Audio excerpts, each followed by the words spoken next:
Hello and welcome to today's video.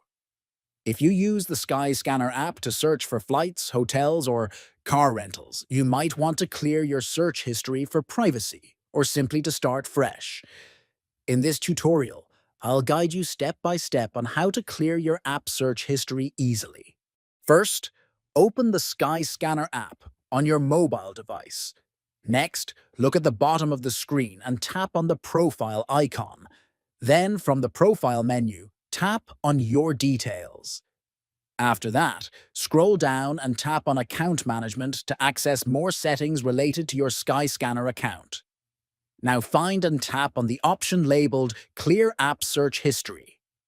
Finally, a confirmation message will appear. Tap on Yes, Delete to confirm and remove all your search history from the app. And that's it.